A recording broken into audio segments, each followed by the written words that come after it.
Meus amados, graça e paz a todos. Mais uma vez, uma alegria imensa poder estar com os irmãos aqui reunidos nessa plataforma. E também uma alegria poder falar para todos aqueles que, através desse veículo, possam ouvir a palavra de Deus, né? Coisa boa é a palavra de Deus. E quando a gente tem a oportunidade de falar para as pessoas a bondade de Deus, nós ficamos certamente regozijados e esperançosos, porque quando nós falamos a palavra de Deus, nós temos a fé e a crença de que aquelas pessoas que vão nos ouvir, elas vão poder assimilar aquele conteúdo, né? E as pessoas que já estão na fé, certamente se fortalecem. E aquelas pessoas que ainda não abraçaram a fé em Cristo, elas passam a ter a oportunidade de ouvir a palavra de Deus, de analisar em seu coração, e certamente existe a possibilidade de que, ao fazer essa análise, ela deixe a palavra de Deus trabalhar dentro de si. E com esse trabalhar de Deus, né, dentro do seu coração, tantas pessoas no mundo já abraçaram a fé. Então, quando nós hoje pregamos, quando as pessoas pregam através desse canal, existem dois momentos. O momento em que se fala aquelas pessoas que já têm a fé e elas fortalecidas, e existe aquele momento de que as pessoas que não ainda abraçaram a fé e que podem, eventualmente, aceitar a Jesus Cristo na forma que ele deseja, né? Porque nós não podemos dizer que as pessoas não têm a Jesus, né? Certamente, se nós formos perguntar para as pessoas se elas têm a Jesus e elas têm a Deus, certamente a afirmação delas será positiva, será afirmativa. Mas existe um detalhe muito importante que a humanidade precisa saber, que existe uma forma que Deus deseja que nós nos acheguemos a ele. Não é de qualquer forma, não é da nossa forma, mas da forma que Deus deseja, né? Então, nós hoje vamos falar sobre a abundância da graça. E é interessante porque as pessoas muitas vezes usam muito a expressão graça, que no meio cristão é mais comum, é mais conhecido, certamente a maioria conhece, mas existem pessoas que não conhecem exatamente o que é que significa graça. Mas graça tem um significado bastante simples, belo e maravilhoso. Graça significa um favor não merecido.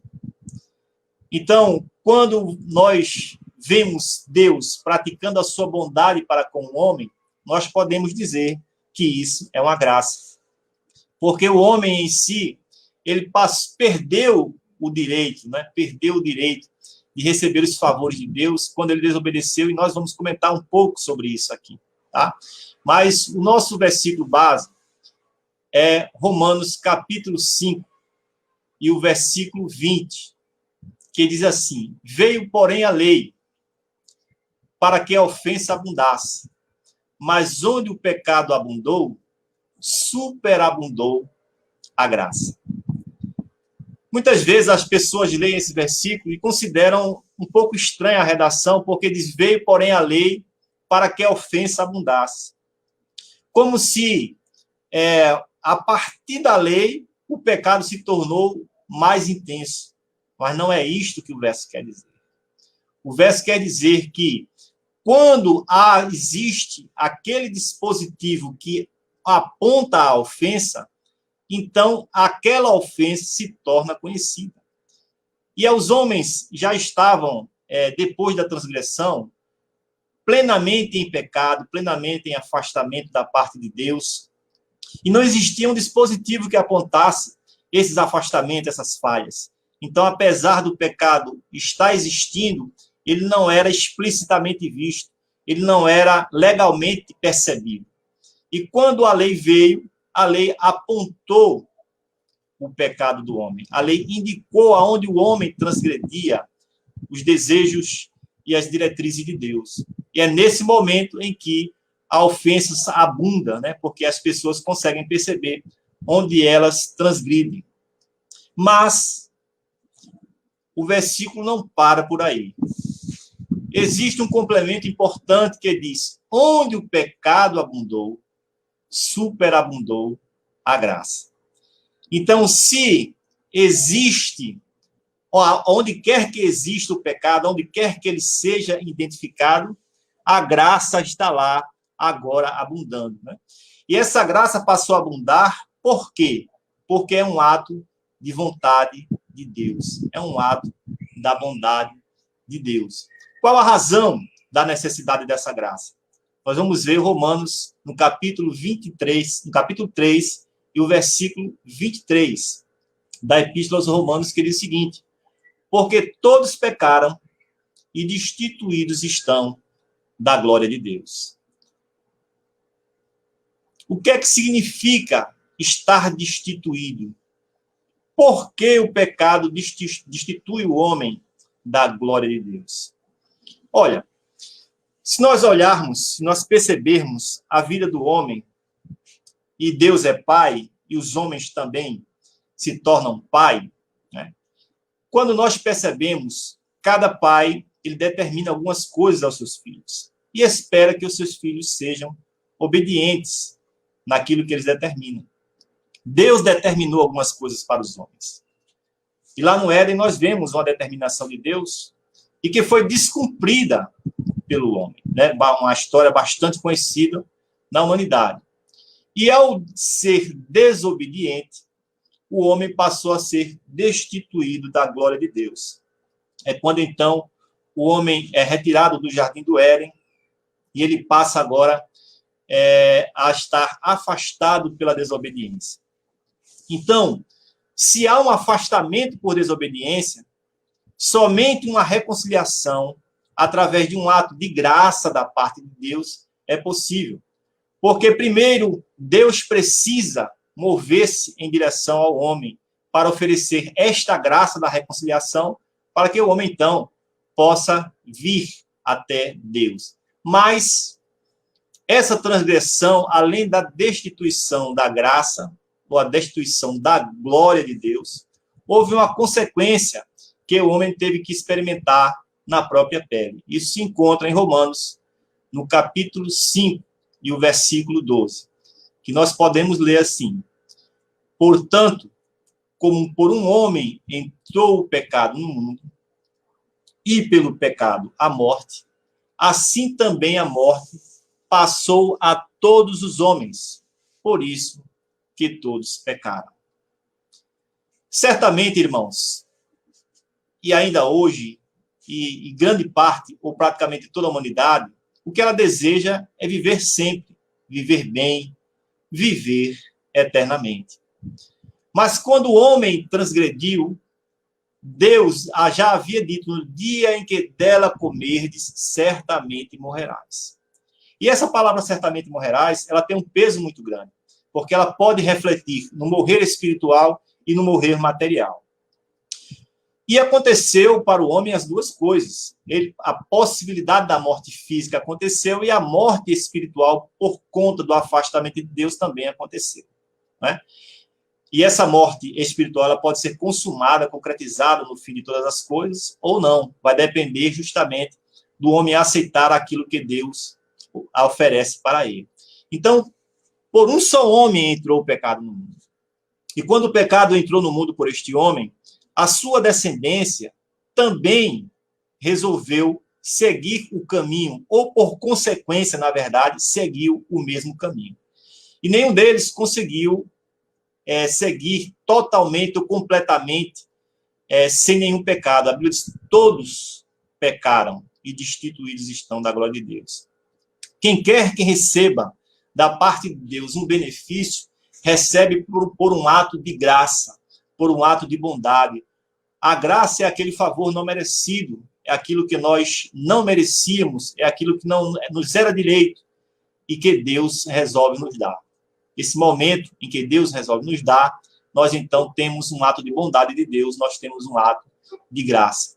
Então nós estamos afastados, ou a humanidade de um modo geral, estava afastada de Deus por um ato de transgressão do homem e como consequência disso veio a morte. Então aquele que almeja a vida, ele precisa fazer uma contraposição ao pecado, aceitando a graça de Deus. E Deus é a fonte primária de toda a graça. Ou seja, todas as coisas boas vêm do nosso Deus, vêm do nosso Pai, vêm do eterno Senhor. Veja lá o que está escrito em Tiago, no capítulo 1 e o versículo 17.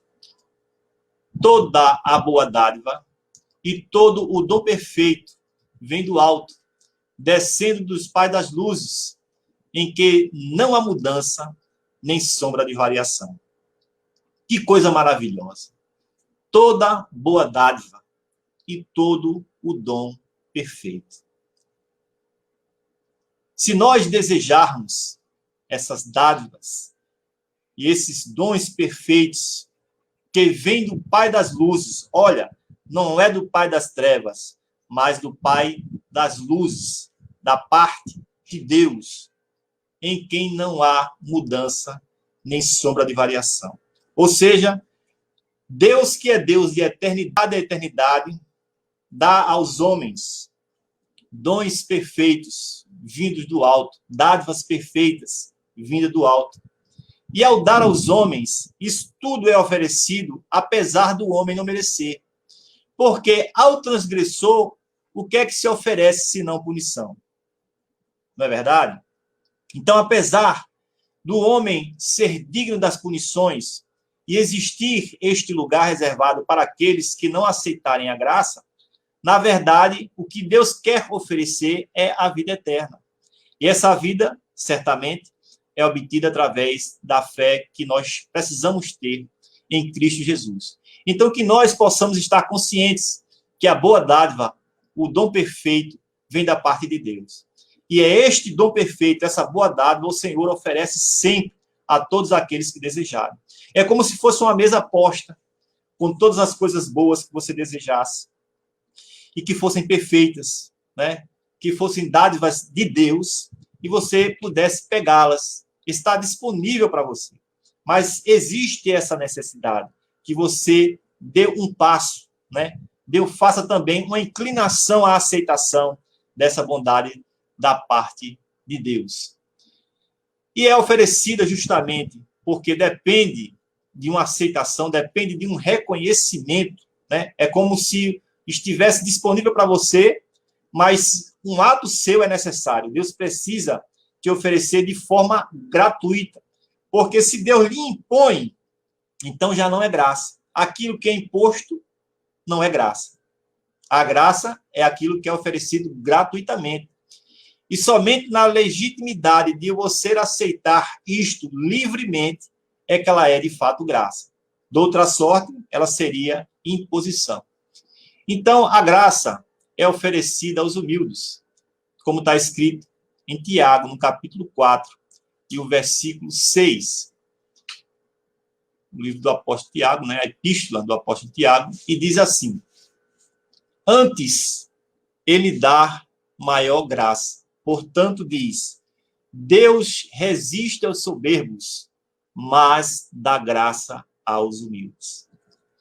Então, veja a qualidade ou tipo de pessoa a quem Deus tem prazer em oferecer a sua graça. Aqueles que são humildes. Então, o primeiro ato que eu preciso ter em mim para que eu possa receber de Deus a graça é ter um coração humilde.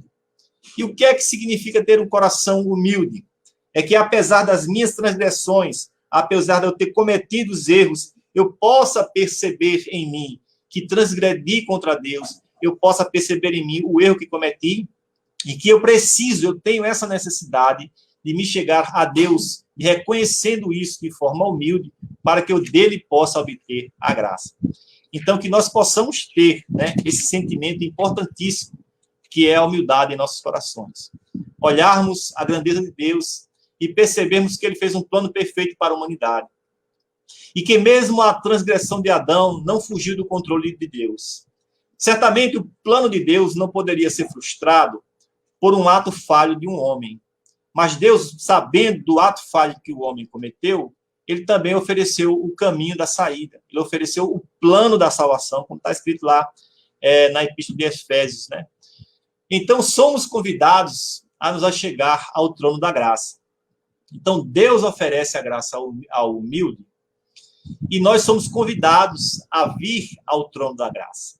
Hebreus, no capítulo 4, e o versículo 16.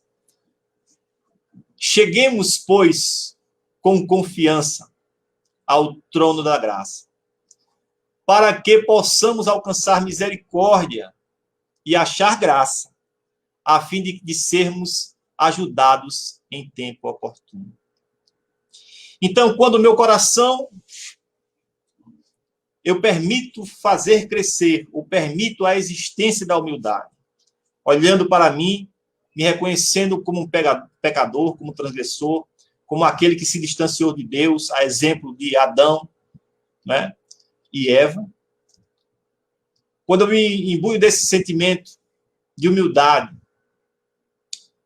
eu sou convidado a me chegar ao trono da graça. Eu sou convidado a ficar diante de Deus, na presença do Pai, para que eu possa alcançar esta misericórdia que a mim me é oferecida e esta graça, esse ato da bondade de Deus que a mim me é oferecido. Como eu falei antes, cabe ao transgressor a punição. Cabe ao transgressor as consequências dos seus atos. Mas Deus é tão maravilhoso, é tão gracioso, né? Caindo aqui na redundância, que ele ofereceu o plano de salvação para o homem. Então, existem dois caminhos hoje. Aquele caminho que leva para as consequências do pecado, que o homem pode seguir, se assim o desejar, e existe aquele caminho que é a remissão dos pecados. Aquele caminho onde outro foi sacrificado, onde outro foi punido, para que aquele que antes havia cometido o erro pudesse perceber naquele outro, e no caso, esse outro é Jesus Cristo, pudesse perceber o caminho da salvação. Né? Então, Jesus toma as nossas transgressões sobre si para que nós possamos ser curados do pecado. E o que é isso? Um ato da graça de Deus. Eu não merecia, você não merecia, nós não merecíamos. Mas Deus, que é maravilhoso, cujo trono é o trono da graça, e ele oferece graça para nós, nos deu esse presente, nos deu esse dom, nos deu esse favor não merecido para que nós pudéssemos chegar a ele. E a graça, irmãos, ela tem características. Há um versículo na Bíblia que fala da multiforme graça de Deus, né? E é engraçado que a palavra multiforme ali no original é multicor, é como se fosse vários tons, né? Então Deus atua graciosamente para cada pessoa e de formas que às vezes, muitas vezes não entendemos, mas ele atua por graça. Existem os benefícios que podem vir ao homem pela graça de Deus em características materiais, como está escrito no Salmo 84 e o versículo 11. O Salmo 84, o versículo 11 diz o seguinte: porque o Senhor Deus é um sol e escudo. O Senhor dará graça e glória. Não retirará bem algum aos que andam em retidão. E a gente percebe, para quem já leu e estudou o Antigo Testamento, a gente percebe que a obediência a Deus naquela época, e isso é uma didática de Deus para com a humanidade, a obediência refletia muito nos bens materiais, né? Então, todos aqueles que praticavam as ordenanças de Deus refletia-se muito nas coisas materiais. Então, quando Israel obedecia a Deus, o seu reino era próspero, a lavoura era próspera, as coisas aconteciam de modo que todas as pessoas tinham os seus abastecimentos, tinham as suas dispensas cheias, né? As suas dispensas cheias. Mas esta é a característica, muitas vezes, refletida na material, que não impedia, claro, a espiritual. Mas a graça também se reflete, e existem versículos que falam exatamente desse reflexo da graça no sentido espiritual, que a gente pode ler em Efésios, no capítulo 2 e o versículo 4, que diz assim: mas Deus, que é riquíssimo em misericórdia, olha, irmãos, que versículo maravilhoso. E, de fato, ele é riquíssimo em misericórdia. A Bíblia diz que é a misericórdia do Senhor a causa de não sermos consumidos. Né? Então, por esta riqueza de misericórdia que Deus tem, nós podemos, né, receber benefícios da parte dele. Como diz o complemento do verso, pelo seu muito amor com que nos amou. O versículo seguinte diz: estando nós ainda mortos em ofensas, em nossas ofensas, nos vivificou juntamente com Cristo. Pela graça sois salvos. E o versículo 6 diz: e nos ressuscitou juntamente com ele e nos fez assentar nos lugares celestiais em Cristo. Meus amados, que graça maravilhosa, que misericórdia maravilhosa Deus nos oferece. É onde essa graça se vê tão grandiosa, tão abundante, tão incrível, tão imensa. Deus, que é riquíssimo em misericórdia, pelo seu muito amor com quem nos amou, estando nós mortos. Olha, eu estava espiritualmente morto. Você estava espiritualmente morto. Ou seja, aqueles que não aceitaram essa misericórdia, essa graça, estão espiritualmente mortos. Precisam ser ressuscitados, precisam ser revividos, precisam abraçar esta graça. Então, nos vivificou, nós estávamos mortos em ofensas, em transgressões, em pecados, na prática de tudo aquilo que não agradava a Deus. E ele nos vivificou juntamente com Cristo. E este vivificar significa salvação. E esta salvação é pela graça. Por isso o verso diz: pela graça sois salvos. Então, que nós tenhamos sempre em mente que nenhum dos atos da bondade de Deus nós merecíamos. É tudo graça. É tudo favor não merecido. É tudo ato de bondade da parte do Pai. E por isso nós devemos glorificar a Deus. Somos ressuscitados em Cristo. Nosso espírito morto em ofensa, em delitos, em pecados, ele é ressuscitado. Ele é vivificado através da graça de Deus em Cristo Jesus. Jesus é a manifestação da graça de Deus para a humanidade. Jesus é aquele que tomou sobre si aquela transgressão a qual eu deveria receber, aquela punição de transgressão. Eu deveria receber. Nós deveríamos receber. Mas Deus escolheu Jesus Cristo. É aquilo que é chamado de morte vicária, a morte substitutiva. E somente percebendo essa grandiosidade do amor de Deus refletido em Cristo, somente olhando para Ele e percebendo que, aceitando ao Senhor Jesus Cristo, eu estou reconhecendo de forma humilde que Deus é Senhor da minha vida, que Ele é aquele que oferece graça. E abraçando esta graça é que eu posso obter a vida eterna, é que eu posso obter a ressurreição espiritual. Né?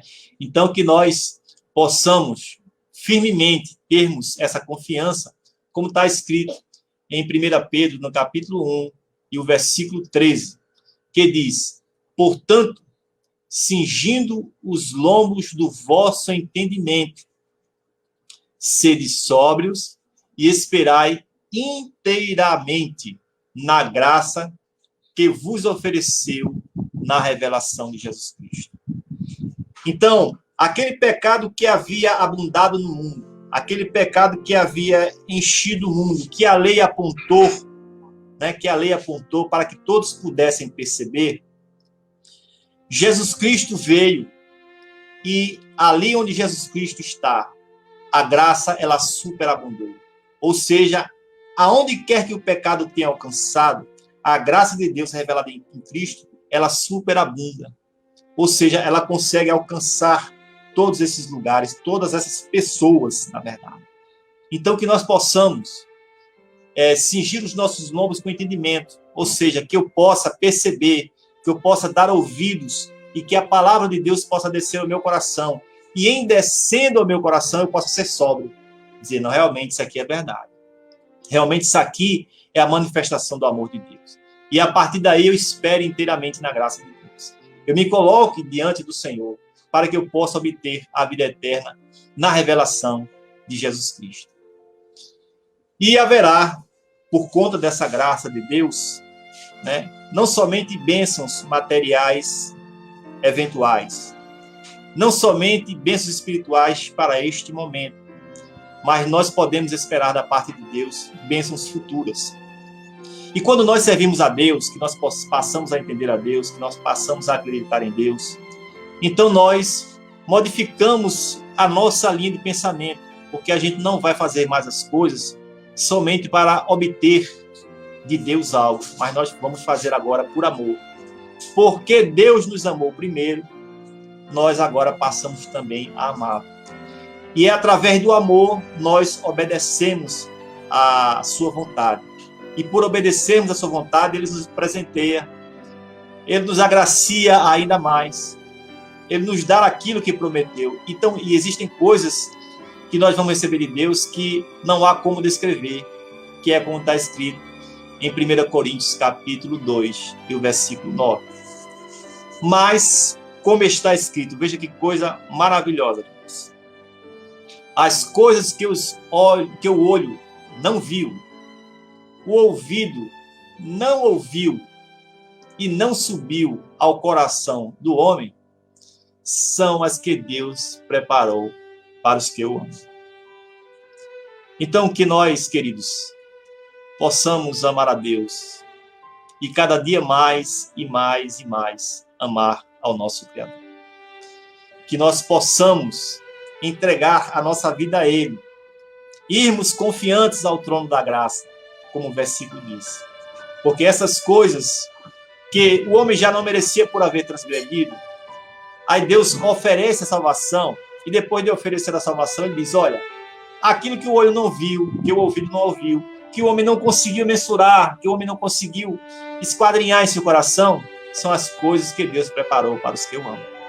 Amém? Então, que nós possamos amar a Deus, amar sinceramente, amar tranquilamente, amar de coração verdadeiro, amar derramando a nossa vida diante de Deus e nele confiando plenamente, porque ele é fiel para cumprir tudo aquilo que prometeu, que nós possamos estar mergulhados na graça abundante de Deus.